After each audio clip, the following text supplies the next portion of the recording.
if you've been reading all the discourse around context graphs, you might be forgiven for thinking that before the holidays in 2025, this concept didn't even exist. But today, I'm talking with the man who presented this in front of a live studio audience. Well, not studio audience, but a live audience, all the way going back to 2019. Vicky, what were you thinking? Good question. I mean, it came up in my context of working at Colibra back in the day, together with Peter Delane here, one of the co-founders. And when we thought of it at that point, it was really about contextualizing information to be used in a data governance context. So, were you speaking at because I found that video on YouTube. Is that the only time that you really presented context graphs to an audience, or did you present it multiple times? No, I only presented it that one time, which is kind of funny because you contacted me on LinkedIn and I was like, wow, that's a long time ago. And we just brought up in that particular context, no pun intended, at that one I think conference. we're going to have a lot of those. We're going to have a lot of those. Yeah. Yeah. So we found evidence of the term context graph has been used in the literature going back 20 years at least. But most of those cases, it seems to be kind of just used in the place of what I would consider to be a knowledge graph, because the term knowledge graph wasn't necessarily ubiquitous for a long time either. Mm-hmm. So why did you pick that term for that talk in that time? Yeah, so that goes back to my background more in cognitive science. Mm-hmm. So I looked at the talk myself today again to remind me of the things I was talking about. Oh, don't worry. I wouldn't remember what I was talking about in 2019 either. Yeah, but I do know, like, from my background in psychology and cognitive science, we talk a lot about subjectivity and subjectivism. So you're trying to perceive the world based on what you know, your context as background. That's the way you perceive the world. And I think of a lot of the things that we're looking at, what in that talk was also the way a person at a company looks at a company is contextualized by its own information around it.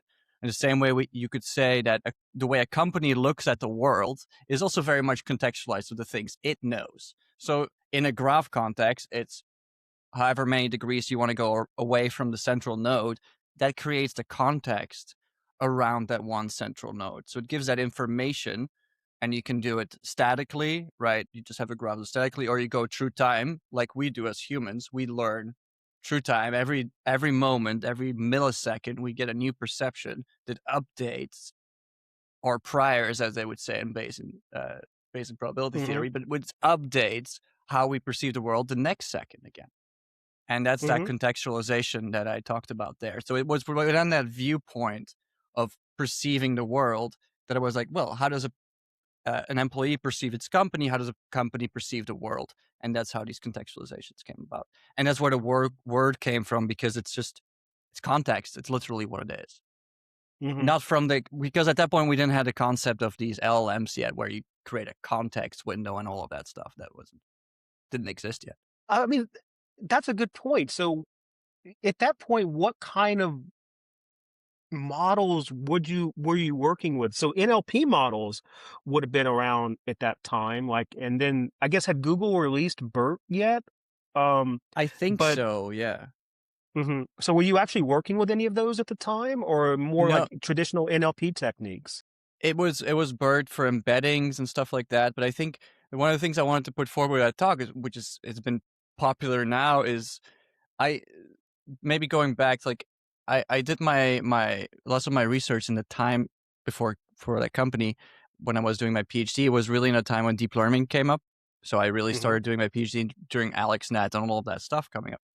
And I think in my context of working at Rutgers, there are a lot of things around symbolic representation, and essentially knowledge graphs were always kind of a natural afterthought.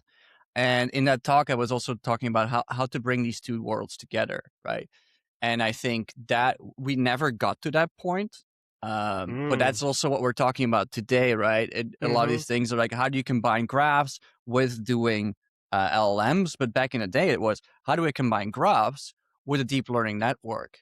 How can I use deep learning to create that more generative model on the edges of your nodes and edges of Hmm. your Hmm. graph, and then have the nodes, how they combine with each other, create the knowledge, right? But Hmm. there's something, I forget which papers, but the stuff was appearing around that at Hmm. that time. And I think we're at the same cusp again, right? We're going very deep into this neural network style, lots of data, lots of compute, and we're thinking, maybe we should get some knowledge graphs because we're getting at the edge of compute and data kind of thing. I think it's going to keep happening until we start using it again. And that's actually one of the things I wanted to talk to you the most about. And I'm not even sure I properly introduced you. I'm talking today with Vicky Froyen. Froyen. Froyen? Close, Yeah, you maybe, got it. maybe? Yeah, you got it. You got it. Close enough. Yeah. He's being nice. He's being nice. I got close enough for an American, I suppose.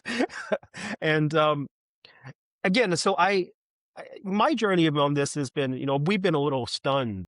Actually, not a little stunned, a lot stunned at the outpouring of interest around this term and concept of a context graph, especially because, we view it at TrustGraph as, well, this is what we've been working on for the past 2 years.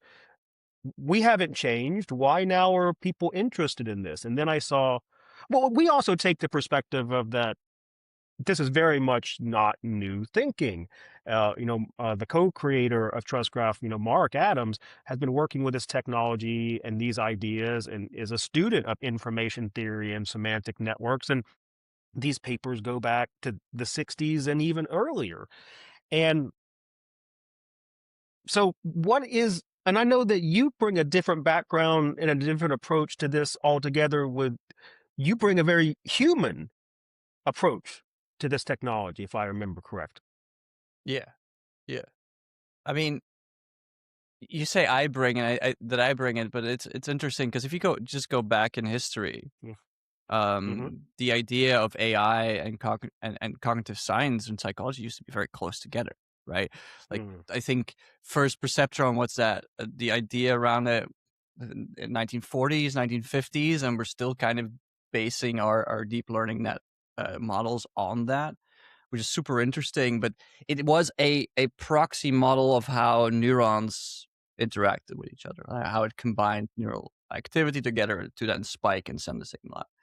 Um, but these fields have always been close together, and for me, taking the human approach was kind of what they tried to do. They tried to, on the one hand, understand how we perceive the world and how we understand the world, how our brain works. And as a consequence, it was interesting because we could build computer systems that could do things the way we do it, which is in contrast to building a machine that just does a task very well, right? You don't have Mm-hmm. to act like a human to do something well. A lot of tasks, robots would do a lot better if we would not Mm. have them act like a human. You can just think of LiDAR. Uh, it's like a weird thing that Tesla got rid of LiDAR on their cars because, I mean, that's the one thing a car has that we don't have, and why not use that Mm-hmm. information, for example? But like, I even mean, like for crass reasons of cost. yeah, or just let's try it out. And yeah, anyway, before we get into that, but like, for example, Jeffrey Hinton, he has the same background as me. He's a cognitive psychologist, cognitive scientist with a lot of computer science background, getting into it, and a lot of his theories were also on like trying to understand how we do depth perception, object recognition. I don't know exactly his specific field within perceptual science, but it was all modeling it with these deep learning networks. So these Mm-hmm. fields have been really close together, and I think having that human view on it is how it was, and at a certain point it just diverged from each other. I think it's a very philosophical field as well, the AI field. If we really go down to the fact of like trying to understand, if we want to use it to understand how humans do things, but we can also just make the decision we're just building cool engineering solutions, right? And then it diverges, and that's fine as well. Mm-hmm. Well, one of the things that I find fascinating is that I spend a lot of time in the safety engineering world, where you're in an aerospace where I was running programs where there had been catastrophic loss of life. So it made it very, very tangible that something very, very small can lead to somebody flying an airplane into the side of a mountain, and the ramifications of that are very tangible. And to your point about mechanical systems or software systems or hardware systems, the field of human factors is well studied, well studied. And when you look at the reliability of different system components, the weak link is always the human by orders of magnitude. By orders of magnitude. Matter of fact, in the safety engineering world and in aerospace, you design systems to minimize how the human interacts with it at all, because we know, because it's well studied. And I've said this a few times in kind of the AI community, and I've gotten really kind of nasty looks, like, people just, they don't believe me that there's a field of human factors that's been studied ad nauseum, and there's huge amounts of data to support this. And it gets back to what you were just saying about, and this is something I've said many times, which again, up until lately, I think a lot of people have, raised their eyebrow and, then started muttering under the breath, is why would we, knowing that we are the weak link in the systems that we design, why would we design AI to be modeled after us? I think it's weird. Um, I don't know. I can say a lot of things. I can say I was also hubris, I guess. Well, yeah. Well, I mean, what do you think? I mean, go for it. Let it all out. Don't be. I mean, Let all that. I think it's let it all that frustration out. Like, why are we talking about this? I mean, there's a many reasons I can think of, right? There's one reason is hubris. You just want to try to build a humanoid thing, which I think is, I don't understand why you would want to do that, but I guess we see a lot of that right now. I mean, we see a lot of that. Tesla. I think it's a terrible idea, but like you said, like if you want to design something that is going to do the job really well, then you should probably think at different sensory systems than the way we humans do it, and a different model than we do it. Like they do in a lot of things, right? I think it's like these systems that very rapidly sort apples and pears. I'm pretty sure that that system is not using something that mimics the way we do it. And I mean, an LLM is as unreliable as a car salesman for that regard to give you like pharmaceutical advice. It's very agreeable, just like a car salesman. It's going to Yeah, agree with everything you. Absolutely, sir. You're dead on. wonderful. You're right. But I mean, not to diss them entirely. I think that they have their Right. place and they're doing really well. I think they just need a grounding in reality and facts, and they're working on that. Fine. But the thing is, like, if you want to, it's interesting to go that path each time again because it's easy, right?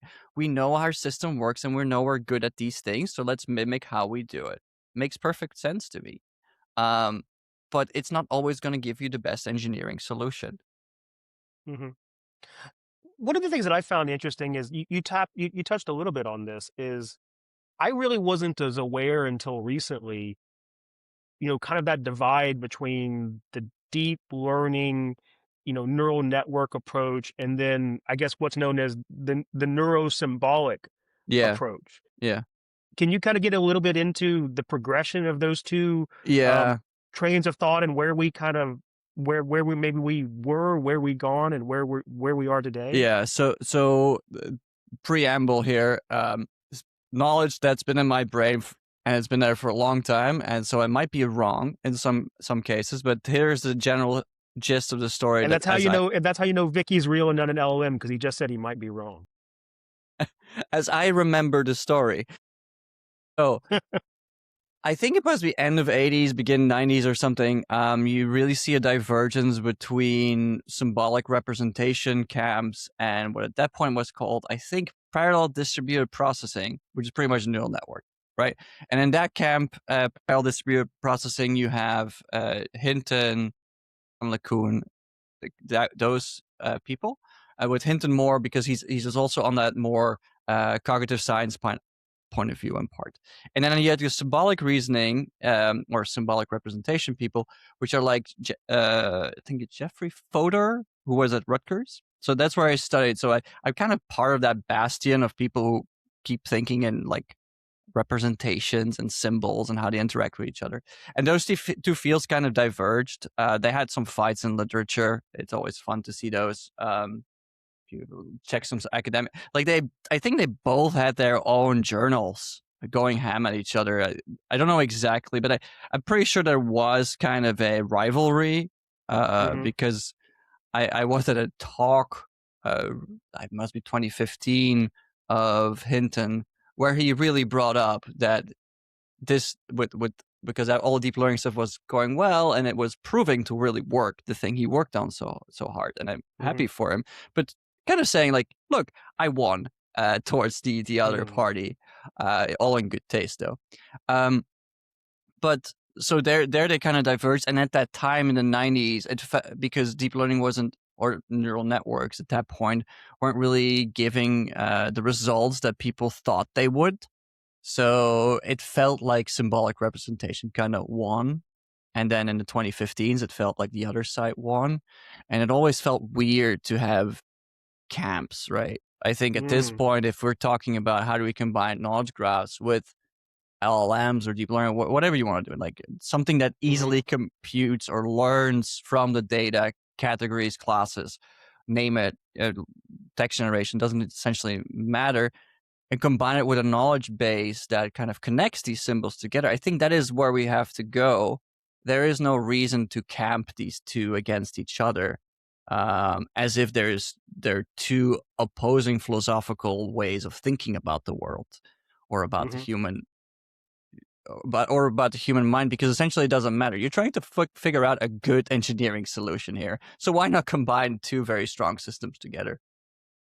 Well, one of the things that I kind of struggle with, and I bet some other people struggle with this too, is, I'm very well versed, well, moderately well versed. Mark is the true graph expert. So I Yeah. understand graph structures. And when I hear neurosymbolic, my mind, when you say symbols, I tend to think of things like, mathematical symbols like plus signs and minuses and quotients, and or just other like ASCII symbols that you like, parentheses and hyphens. So when I hear neurosymbolic, um, I guess there's a little bit of dissonance in what that means. Do you Yeah. know why the term symbolic was used Because to?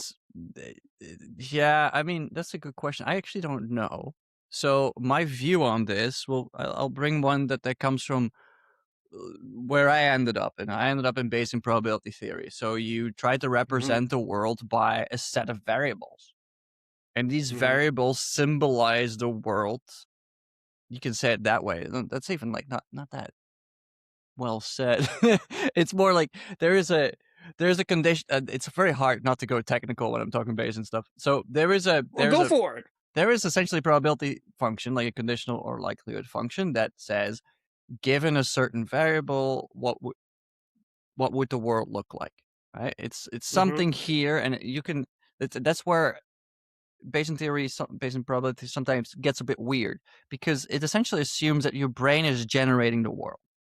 So given a function that you say of like, the world is generated given something I think about in the brain, that's the function you have. Now we're going to turn that around and try to figure out what the world looks like given the function in my brain.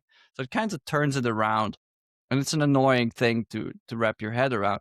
But the symbol here is that there is a variable that is representing the world as a proxy through a function. Hmm. That is how I look at it. You can even think of it further, like there, in a neuroscience kind of point of view, you have this, I forget his name, because he did like these studies on humans that were going to get brain surgery, and he could, like, because of that, where they were, he could get a probe down in one particular neuron, which is really super interesting, because normally in humans it can never happen. And I think he discovered what he called the Jennifer Aniston neuron, I think was popular at that time. That means that neuron reacted to the word Jennifer Aniston, her face, um, silhouette, all of those different modes being said, Hmm. being seen, written down. So it was that neuron it's a proxy or a symbol for the representation in the world. Interesting. It's a So, long-winded way of trying to figure out how do I translate the word symbol, but it's just a node somewhere in your network that lights up if something is present. but no, I think that's really important to have this conversation for to people to understand how much this has been researched, over the decades, and that there's this kind of perception that this is all new. It's just emerged in the last few years. And, I've taken the position that it's kind of quite the opposite, that I think most of the theory was very mature because people have been working on these problems for decades. And it just so happened that the amount of available data and the compute necessary to really put these theories into practice just so happened to occur in the last 5 to 6 years. And that's why this technology went from, not really being able to do much at all. I mean, if we go back and look at, I'm sure GPT-2, we would just laugh at what it was capable of doing at the time to now. People are, I don't know how many times you see on social media, people post this progression of video generation. And, I It's remember still insane. back in oh, absolutely. In 2023, we're like, ha ha, that's the Will Smith one where he's eating the spaghetti. To now, it's like nobody's laughing now because people are like, you can't tell the difference between what's real and fake.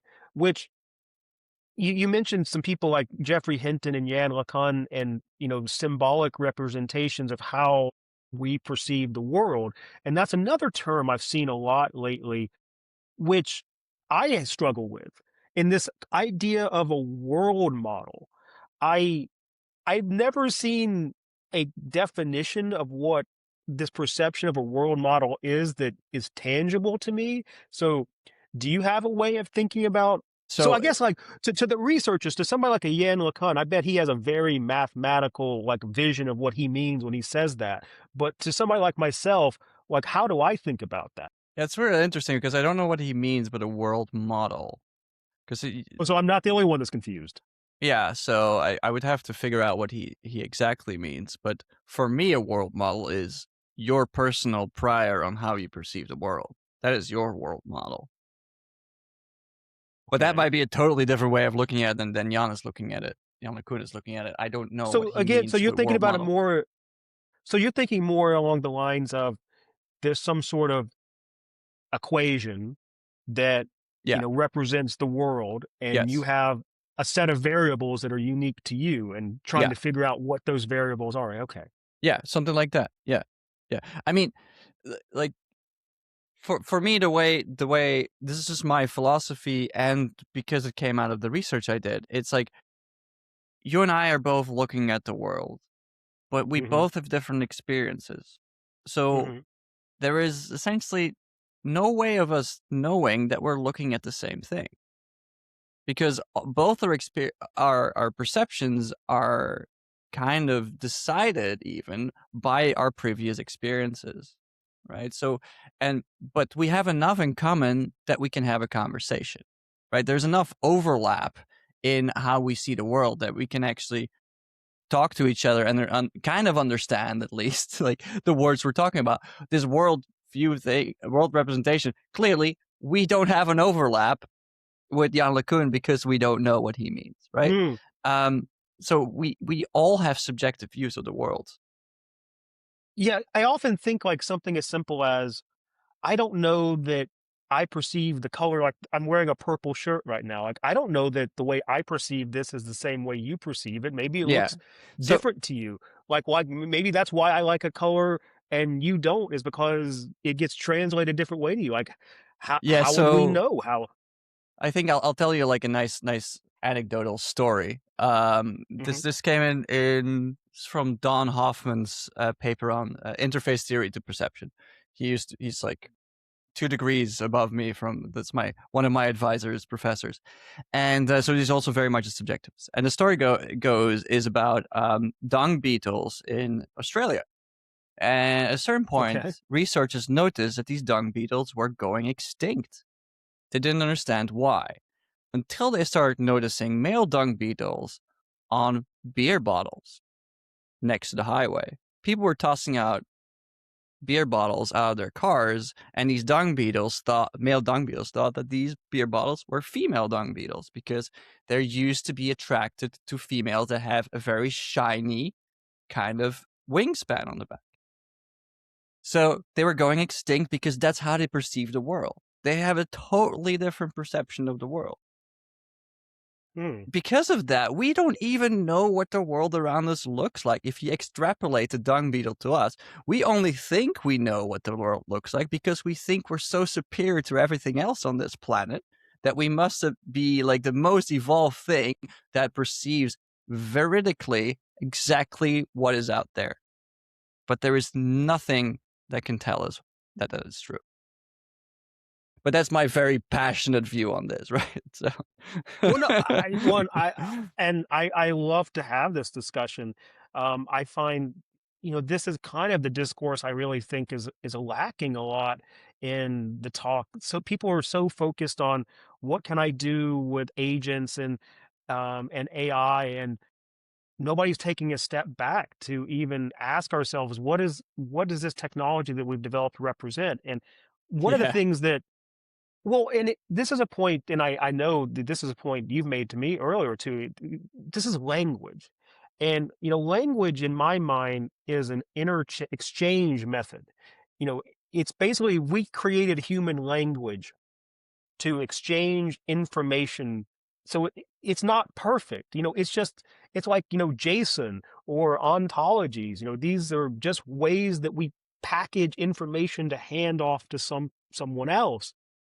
But the thought occurred to me the other day, thought being the key word, that if language is a tool for exchanging information between two humans, why do we have an inner monologue that's in human language?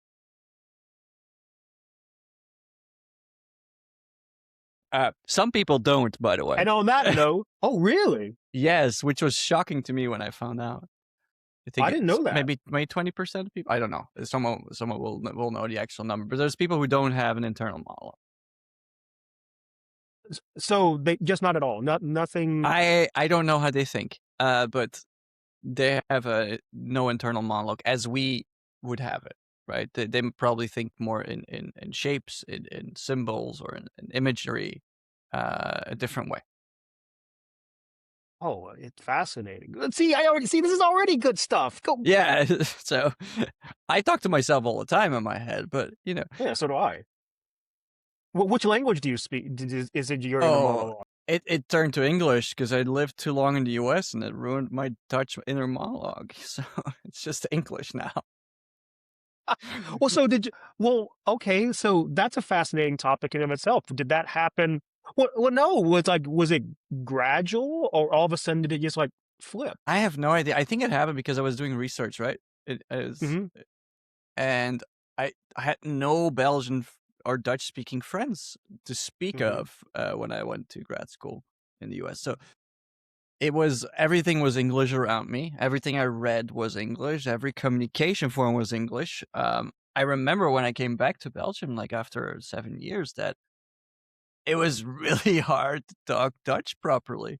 It was intermingled with English constantly. It still is now, but not as bad as back then. I couldn't, like, some of my grammar was really bad. So it really took over parts of my brain on how to communicate in Dutch. Super interesting. Very annoying, but interesting. Well, do you know that how? Because I mean, how do we even research people's inner monologues? Are we totally dependent on self-reporting through like interviews, or is there some way I that we can actually study the brain, or do you know? I have no idea. I have not looked into that yet, but that's an interesting point. Now you got me curious. I should look into that. It was just something that crossed my mind, haha, just the other day, because we're thinking about this so much now with ontologies and how these systems exchange information, and I just thought to myself, wait, why do I communicate with myself with human language? Like, why is that even necessary? Why do I do that? And then again, people that are multilingual, that they oftentimes begin the inner monologue changes language over time. And and then, I was not even aware that some people, don't have one at all. But um, a long time ago, I used to work, in the music business in one of my past lives, and you work with very musical people. And, I often, I've had the privilege of meeting some very, very elite musicians, and you talk to some of these people and you just kind of come away going, their brain doesn't work like ours. And a story comes to mind of the legendary guitarist Jeff Beck, who a lot of people said was the best there ever was. And I would not disagree with that. And I've been told many stories about Jeff Beck, and apparently a lot of them were along the lines of potentially maybe not so great a conversationalist, But what the story that I was told that sticks out in my mind so much is somebody was on tour with him, and they had a whoopee cushion, that thing that people use to mimic like farts, and somebody handed it to him, and he just started squeezing it for a second and playing around with it, and then he started to he was like squeezing it, and they're like, "What's he doing?" And they realized, wait, he's playing a song with the whoopee cushion. Like, he, in just a matter of like a minute, had figured out how to create pitches with a whoopee cushion so reliably that he could play a recognizable melody. And that's when I go like, your brain just doesn't work like the rest of us. I've met other people like that. Just, they would even describe, seeing, seeing music, literally seeing music. They would see the notes in relation to each other, or, and you realize that they're just, again, kind of going back to their world model is just radically different than mine, and how they see me. Or I even heard a story one time about a very famous music producer, a music engineer. I can't remember who it was. He was just listening to somebody. I think the story was actually told by Danny Carey, the drummer for Tool. Is that he's sitting listening to a song with somebody, and the guy goes, um, "One of the screws on your tom, the second like rack tom, is a little loose. See, when you hit it right there, you can hear it rattle a little bit." And this wasn't like the individual instrument solo. This is like the full song, and he's like, "You can hear like a screw rattling." And the guy's, mm-hmm. And like, then if you like go down and you solo and turn all the way up, well, yeah, I can hear a little something there, but like he could hear this through everything else. And you realize, like, wow, Yeah. that's just, I don't have that. I can't My do that. father is like that. My father's a professional violinist, and like he hears the names of the notes in his head when music is played. Oh, S- I I can only imagine how annoying that must be, uh, mm. because it always feels like work in that way. It's just Well, and and that even goes back to something like, why do some people have perfect pitch? yeah, Especially because the whole concept of pitch is, it's relative, and it's mostly like a Western style of thinking. So why would somebody innately just be able to go like, that's a C sharp, or being able to identify what octave it is? Like that's just a mathematical system we created, but some people just intrinsically can just yeah. identify that. That's partially training, huh? And there's an aptitude for it, and then it's training. Mm. That's Well, yeah. how I look at it. Huh? It's always like that. Well, I mean, yeah, I guess that's true. I mean, the YouTuber Rick Beato has talked Yeah, about that, because one of his younger sons is, he said he just kind of noticed that he had that, he had perfect pitch, and yeah. started, training him, and now he's like, he can hear any He of does those. like a complex chords, and the kid just picks out every single note in the complex chord, which is insane. Yeah, Wish I could do but that, but I guess, like, how do we reconcile that though? How do we create? Is it with all this conversation we're saying now? We're talking about all the things that make us different and make us unique. And yet there's this thinking that we can create this one model to describe all of us. Is that even possible, or is that even how we should be approaching the problem? can of worms, Daniel. Uh, it's like, I mean, Hey, we're going to figure it why out are all they right. We're even? going to figure it all right now. We're going to have all the answers. It's like, to me, it's always like, why are they even doing this? Um, I don't know. I honestly think the complexity of the human brain is not something they're gonna get to with compute. Um, Okay. I mean, there is so much of the brain we don't understand. Like anyone who says they know more than 20% about it is, I think, lying. Mm. Um, there's so much we don't grasp yet on how it's working. You're right. The complexity of the brain. I think what I was gonna say is, I think we overestimate how much we understand the brain. And no Mm-hmm. neuroscientist will say that they know everything about the brain. I mean, psychologists won't even claim that at all. I think um, maybe some companies might claim it to give them more, uh, you know, get people to trust them more on what they're doing. Mm-hmm. But we don't know much about how the brain works. Like we maybe know 20% of how certain areas of the brain work. And a lot of the modeling we do today is based on just how neurons interact with each other, like a circuit board. Um, but it's way more complex than that. There is other things in there that might be mitigating how electrical fields, magnetic fields are working, or electric fields are working between these neurons that might mitigate certain signals. It's way more complex and a super interesting field.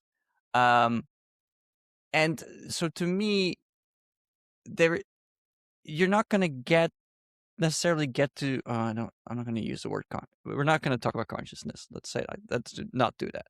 I was almost going to go there. Like you're not going to get to human level performance, I think, with just tossing compute and data at it, right? Because you got to think, like, if you get kids, you see them grow up. I mean, granted, they get a lot of data in, right? They get data Mm-hmm. every millisecond. There's data coming into your brain, and every data point they're learning from. Um, but I think the magnitude of what we're throwing at this thing is so disproportional with how the brain works already that it's more about paradigm shift at this point if we want to reach that. I don't Mm-hmm. think that's a worthy goal ever to create humanoid stuff. Mm. Because why would we? Why? My question with all of these things is why. I I don't get the why for it. Definitely not if you think about the potential consequences of creating such technologies, right? We already have issues with just a simple recommender engine that now is kind of can be used to manipulate what we see and don't see, right? Governments have been using it. Companies are using it to manipulate what you see. And you might like it because it's constantly the same kind of jive and it makes you feel good. But that's also what they want, right? It's been known since I was studying that recommender engines create filter bubbles, so they keep you in this nice, comfortable space where you don't see contradictions, your nervous system doesn't get activated. Like if I can go into this fight, flight, freeze kind of thing, but essentially Mm-hmm. your vagus nerve doesn't get activated, and you'll be like, "Oh, this is comfortable." But once something comes there that will make you uncomfortable, there's a chance that you might leave the platform. So Mm-hmm. they want to keep your attention. Anyway, what I wanted to say is even at that point in time, it's like people didn't think about the consequences necessarily, or they knew the consequences, thought it was a cool feature, not a bug. Um, but the same thing with this LLM stuff. Like if we move from Google already owns essentially our gateway to the internet for most people, right? Oh, So yeah, Google absolutely. kind of decides what we see. If they become if they would Oh, become malicious, not kinda. yeah. You know, I I think, that's one of the things that I've been, I look at all of our analytics to see where our traffic is coming from. We post information on so many channels, what's effective. And it's overwhelming how our traffic is driven by Google for the most part. And when you look at other sources like Bing is like 5% of what Google is. And then you think, well, what about ChatGPT and Claude and Gemini? They're kind of down there below even Bing. So, you're absolutely right. That was one of the things that was even shocking to me is like once you actually get some enough traffic for the analytics to actually matter, you very, very quickly realize, wow, this Yeah. if Google doesn't index us and promote us to and on the top, Oh, like yeah. if we're Oh not my on that God. first page, Yeah, people yeah, are yeah. just never going to find us. Like Who goes to the second it's page of app. Google? I mean, at this point, I mean, who goes past like the second or third click, especially if you're like on mobile or like just Wow, the yeah. autocomplete, absolutely. I mean, Which, that's what I mean with the LLMs are like mhm, supercharging this, right? So if the mhm, LLM is your gateway to knowledge now, and you mhm, trust everything it says, I mean, and it's in this very mm, human-like language. A lot of people yeah, are like, I mean, the thing that when I think OpenAI did an update and it became more critical, and people were complaining that they lost their best friend.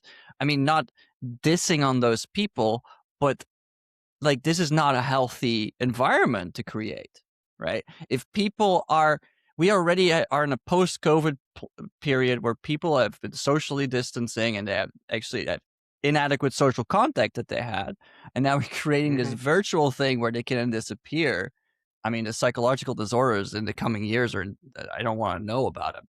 Like, Well, I mean, how many times have we seen if you're around a group of people now and you can have 12 people congregated together and they're all looking at their phones and how many people with yeah, maybe teenagers or kid people nieces nephews in that age range and they can be sitting next to each other and they choose to communicate through their mobile device as opposed to oh yeah, actually just speaking directly. But you touched on something that I really really worry about, and that's the trust.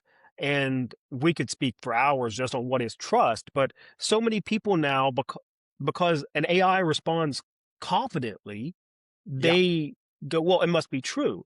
And I posted on Twitter a week or so ago. I did what I thought was something of a really trivial task. A friend of mine and I were chatting, and um, I just so happened to wonder because actually this friend of mine, we actually met in a Metallica concert years ago, and we still chat all the time. And I said, I wonder what are the top 10 most frequently played songs that they performed live over their careers. And they happen to have a website that actually has every song, how many times it's been played, where it has all that data. Yeah, and I thought, well, surely if I give this actual page with all the data on it to AI, it can tell me what the top 10 are, so I don't have to try to figure this out myself, right? I gave it to ChatGPT, Claude, Gemini, and Perplexity, and not only did they all get it wrong, the numbers weren't right, and the songs were out of order, but Perplexity actually gave me, and I posted this on my Twitter, it gave me a top 10 list that wasn't even in numerical order. What it had for number 10 should have been like number 4. And the numbers weren't even I'm like, you it's not made what? for that. It's like my brain Yes. goes like, it's not even made for that. But you can do it in there. That's the problem, right? You can do anything in it. But that's what I'm really getting to is that I've said that in just the last couple of days. And my most recent article was about, LLMs aren't they don't store an exact value. They can't go number of songs Master of Puppets has been played is 1723. Like it's not like there's an equal sign and they get stored in a table. They don't work that way. But like you said, there's this perception, well, it can do it and it confidently gives me Yeah, the answer. yeah. So people now go, well, it must be true. How do we so what's the solution to that problem? Do we need to train people that know this technology can't do that, or we do we just have to figure out a way to make the technology do that so that they don't have to think about that? I mean, my initial reaction would be burn it, kill it, um, regulate it, but it's unregulatable, right? That too. I mean, I was talking to some policy people, EU policy people, not from the Hmm. You have government itself, but people like who like lobby, and like their Right. biggest concern was not getting chemical weapons out of it, like getting some recipes to make a homemade bomb. Um, Yeah. I mean, if that's your main concern, then you're gonna have a really horrible time because every time an update comes, someone's gonna figure out how to prompt inject and get that out of it. It's an uphill battle. Like you were in security, is like an uphill battle, like with virus scanners, CVEs, Yeah. all of that stuff. It's just going to continuously be. That's not a regulation. That's just security measurements that you're always going to have to do. But for me, I really worry about just rewriting history. It's so easy My to. God, man, it's up. I don't like these models for knowledge retrieval because they're not based. Like that's why like linking it with a graph would be an improvement for Hmm. me. Hmm. Could create trust for me. But the issue is exactly what you say. If you're on Google, it's just a bunch of links and you have to make up your mind yourself. You click on it. Even though these days it's very hard because you have all these promoted links and people think what is on top must be true. So you end up in territory often as well because some lobbyists might put a lot of money behind certain things to be on the top list, and people will use that as their basic information of truth. But the LM is even worse, right? There is nothing to sift through. It'll just give you an Hmm. answer, and Right. I think that gets back to what we talked about earlier. We both perceive the world differently, right? I don't want to go to the thing that there's multiple truths because then in the US we get into this weird political area, which I don't want to go to. But there are Yeah. Yeah. sides to a I coin, I hate. right? I live here. I can't take anymore. I know. I mean, I watch too much Jon Stewart. I mean, um, so I'm up to date, but the idea is still like there are different viewpoints you need to take into account, and definitely when you're in science, you don't just want to look at the mainstream viewpoint because you're missing out if you do that. And I think with the LLMs, there is a potential for missing out unless you instruct it to give you multiple viewpoints. Then again, on Google, the thing with the highest page rank or highest hits will be on top as well, or SEO, all of that optimization is disgusting in itself as well. Um, yeah, anywhere there's money in between it, man, it's gonna ruin things for the rest of us.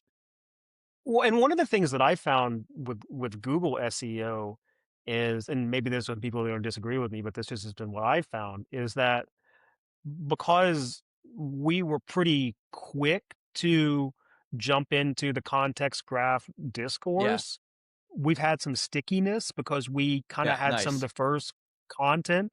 And it seems like it's kind of been as simple as that. We're still on the page one mostly for context graphs just because we put out a lot of content quickly as the conversation was emerging, and then it's just a question of continuing to put out content so that I don't even know how it works at this point, but it seems like it was just there's a stickiness to that. Just we got there first. Well, we didn't get there first. Well, you got there first in 2019, or maybe some of the other people that published papers in 2006. I don't know, but Hmm. because we had we kind of jumped on it pretty quickly. We seem to have some stickiness.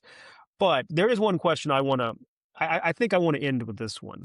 Okay. And you may throw your hands up in the air and throw your headphones off and go like, this is too much. What are you doing to me, man? But I think it's worth asking. And I know this is way too much for this conversation, but let's just give it a try. I forget his name. There's a Stanford researcher. I quoted him, I think, in my context graph manifesto, who, again, going back to this idea of a world model and that we have all these variables that have values for us and that kind of dictate how we perceive the world. Um, he also believes they dictate the actions we take and how we make Yes. decisions. And, Yes. he's taken, and I'm sure you'll know his name because it slipped my mind. He's taken the position that we as humans don't really have free choice because all these variables in our equation dictate the actions that we take. That's a term that's coming up a lot lately is, people are now worried about the decisions that AI makes, which I immediately just go, wait, wait, wait, wait, wait. software systems don't make decisions. Decisions are a human concept because there's goals, there's intent, and the only decision came from the human designer that gave Yeah. the logical options for the software system to take. And I'm not winning that battle. I'm trying, but I'm not winning that battle. But is this something that we do have to reconcile? This thought that how do we as humans even make choices? Do we really have the free choice that we think we do? Or do all these symbolic representations of our world dictate what I'm about to say next?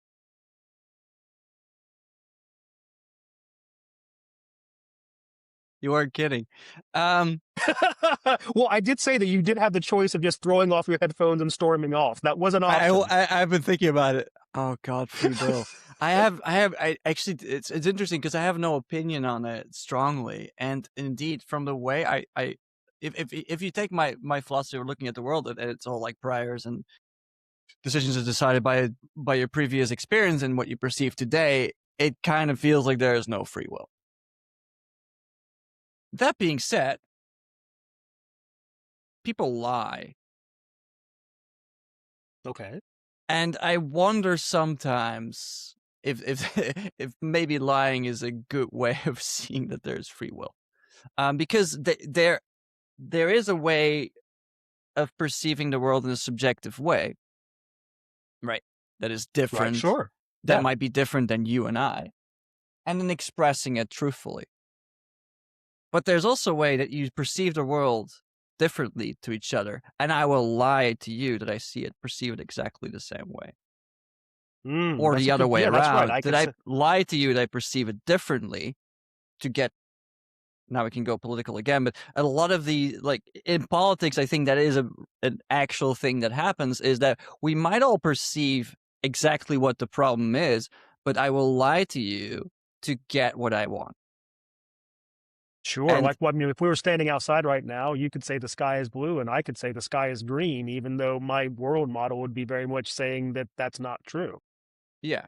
So, I mean, if we take that approach, and it's a Mhm. very, very narrow approach of saying your world model decides your actions, and I am not true to my world model, as in I am Hmm. you can even say like I lack integrity because I'm not like following my world model, which gets very interesting if you think about it, because then people, even though they differ from you opinion so differently, but they're so truthful to their own part, they're actually of high integrity, Hmm. even though they're saying the stupidest stuff in your mind.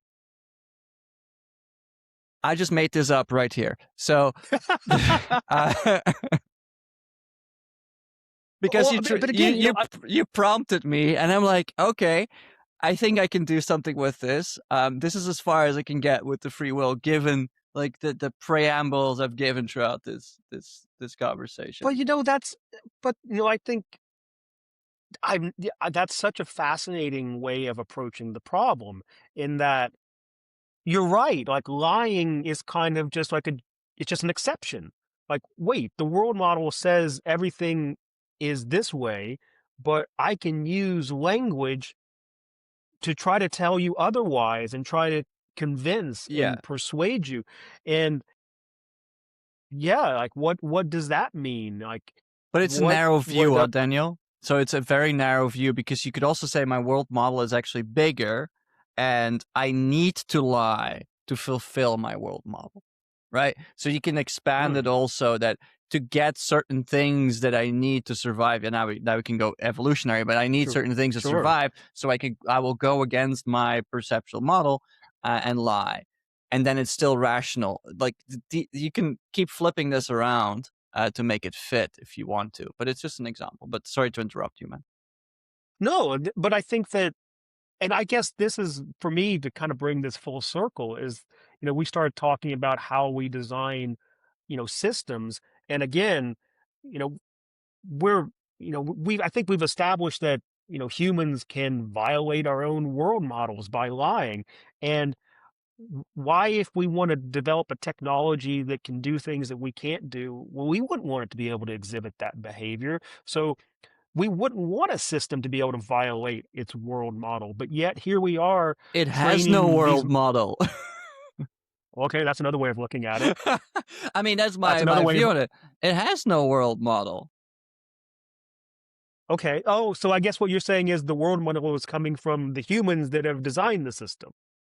Maybe, but if I look at LLM and how it's trained, or at least what's publicly available and how it's trained, I would not consider that a world model. But then again, I'm Okay. old-fashioned. I want to see a graph, right? So- Well, I mean, I was always a little stunned, when I heard that OpenAI and Anthropic and Google, et cetera. Well, I mean, not Google doesn't have to do this because they already have all the data, but they're just scraping the far reaches of the internet, trying to grasp every shred of data that they could possibly get. And I was thinking, most of this data is like absolute garbage. Why do you don't want I this mean, stuff? But that was it's kind of the also approach. yeah, it's also beautiful what's happening, right? All our fears of what an AI could do, right, when it goes rampant, we wrote all of that down. All our fears are in our literature, and then we're so surprised that it exhibits that behavior when we prompt it to do. Like, there's nothing surprising about any of those things to me because it learned from our literature. It's a self-fulfilling prophecy. We just set it up for it. I mean, what did you expect if you trained it on all of those sci-fi books?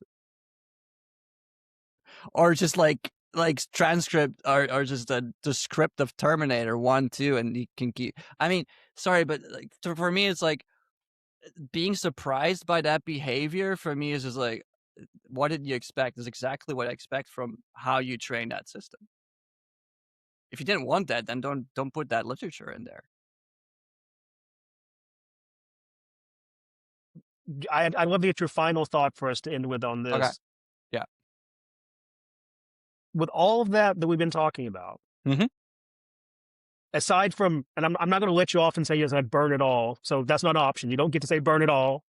Not an option. We can't burn it all. And people are going to spend money on this stuff and they're going to try to develop this technology, whether they should or they shouldn't.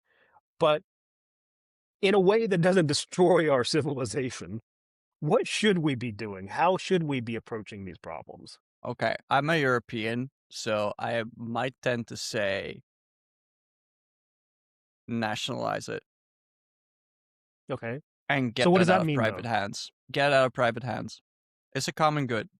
At a certain point, these things should Okay. just become common goods and should be taken out of private hands.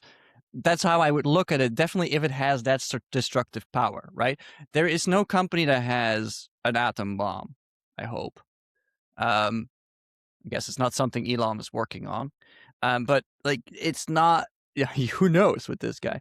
But it's like if it has a destructive power, you should just nationalize the shit out of it. But that's my view on that, right? I'm very socialist. I come from a very socialist country and have those viewpoints. You just put it under government, and then people might say, "Oh, you trust your government more than a private company?" Hell yeah!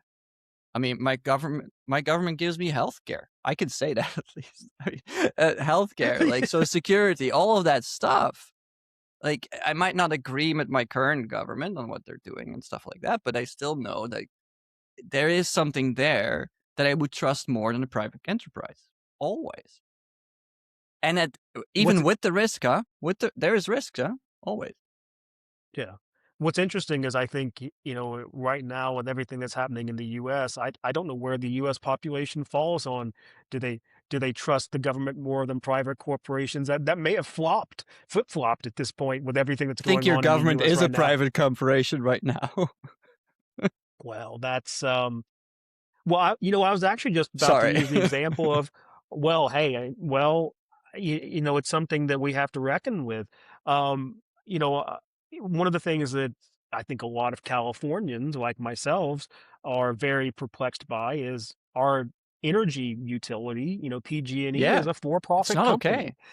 and they Same seem here. to, yeah, and I thought this was the whole idea of public utilities, is because these are things that shouldn't be driven by profit. Yet, and I'm not saying anything unusual when I say I think most of Californians are very unhappy with PG&E, but don't really have a choice. And they have a And monopoly, which is ridiculous. It's a privatized company in a utilities area that has monopoly. It's just so not okay. that again, I think that's what people are going to argue again with this, this technology. Because I've even argued for years, going back to the cybersecurity world, that I thought that um, a lot of the data, or like even the whole data broker world, that this should all be just a utility. People shouldn't just be going out and collecting the data and then selling it. Just, okay, here's all the data and people can access it. Just like stop with all of this. Yeah, sorry, I was gonna like jump on that really quickly because to me there's like there's two ways to this, right? There's also the way of just opening it up and not regulating it at all anymore, and indeed having it run on a central server or as a Mhm. mesh through everybody's home server. Because fun thought, if this whole AI bubble bursts, then we all soon will have a server rack in our home at a cheap price.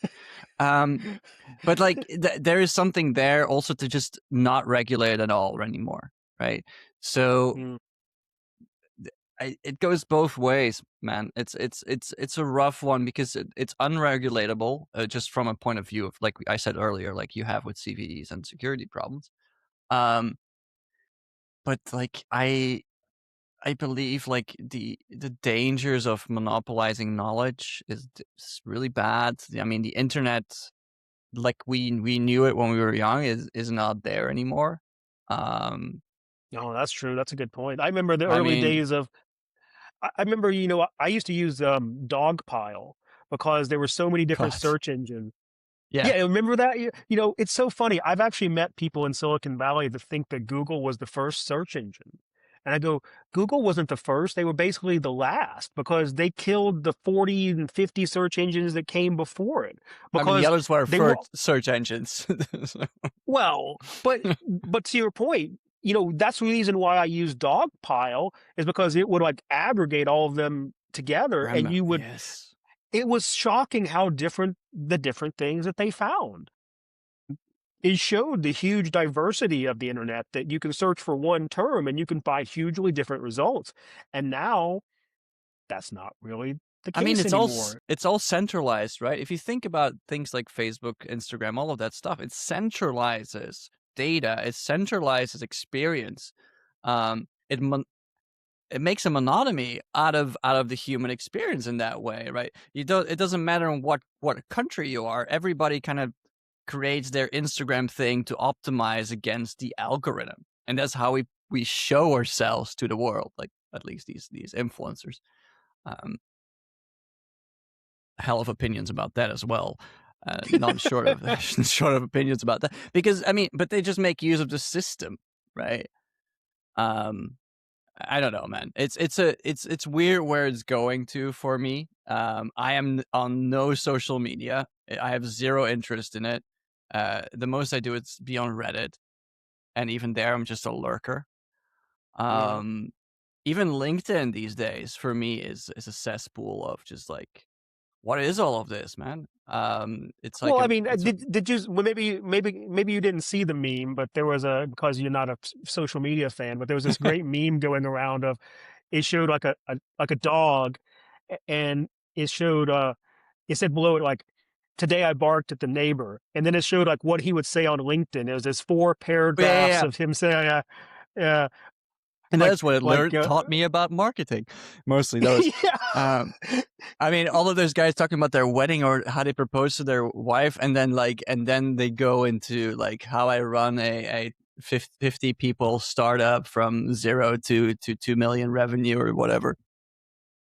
Uh, it's ridiculous. It's Facebook for millennials. That's what it's become. Sorry, I'm I so sorry, man. no, It's like, um, no, I think I've actually said that at one point. I've said like, hasn't this just become Facebook? Like, it feels like it. But I think, all of this is important though, because especially because now we have a technology that will so confidently give you an answer. I feel like the skill of like checking your work and fact checking just doesn't really, I don't see people doing Yeah, anymore. They don't seem and to, they don't just even seem to think it's necessary. it's interesting. Do you remember like when your parents would be going to websites and you would immediately say, "Don't click on that," and Well, I have a story about that. Oh, do I I? can imagine. But like we somehow our generation kind of learned to recognize what is good, bad, dangerous, fake, all of that stuff. There is something in the air when you're on a website or on a link that you're like, hmm. And with all of this confident AI, it becomes really, really hard to learn that skill. And I think a lot of kids are growing up with this. They won't have that skill like we had. We grew up in a change. We've been in all of these changes of the internet, learning a certain skill of how to deal with it. Um, that they might just not have. And the other thing that linked to that, like, do we need more auto-generated content on the internet? I'm a big I'm a big believer in the dead internet theory, so I would Yeah, say no. Because occasionally, occasionally, like on Twitter especially, I'll use some of the tools to see how many people are talking about things like context graphs and just to see like what are people talking about? Can I jump into the conversation? I look at it and I go, wait, why am I on here like 5 times? How many people are repost it. actually really talking? Well, yeah, well, but I'm like, these are all the people that I know. Like, is this everybody? Are we really the only people talking about this? But then how does my article get 15,000 views? Like, who are these people? Or like, when the Yeah, Foundation Capital article about context graphs got millions of views, like, but if there's only like a handful of us actually really talking about this, or is everybody just a lurker, or who are these people? I mean, I'm genuinely like it's I don't know. I find I sometimes wonder because social media, these platforms give this perception that there's this huge conversation and this huge discourse, but when I actually start, you know, going through it, I go, it's kind of the same people over and over again talking Yeah. about this stuff. Wasn't Like, that the is it same just thing with us? Facebook? Wasn't that the thing with Facebook that it was dying out, and Meta wanted to add bots in it that acted like It's people? I'm like, what what the hell, man? Well, and then again, already, the whole that whole Claude bot and Molt bot, phenomenon with all, that's already the MIT technology review already, figured out that hey, this wasn't real. Like this was all fabricated. This was these social media posts that went viral. Some human wrote this. It wasn't what it was Nice. purporting to be. Good. Yeah. Yeah. It's so it just the yeah, it's what is real, what is fake? But then again, what is real? What is fake? Yeah, we talked about that the whole time. But yeah, I agree. And it's just like it's gonna be a rough time trying to keep the middle and figuring out what's real and what's fake. And I mean, let's close it off there before we go into another huge tangent here. And on that note, Vicky, it's been great. I've really enjoyed this, and I think I hope people I hope there's a lot of things that people can learn from this conversation, and this is why I have these conversations to try to bring attention to these problems, and that these are really hard problems, and I really do genuinely worry that are people even trying to solve them, or do people even care anymore? And what does it mean if we don't care anymore? Yeah. Well, Daniel, thanks for having me, man. It's very fun Absolutely. having this conversation with you.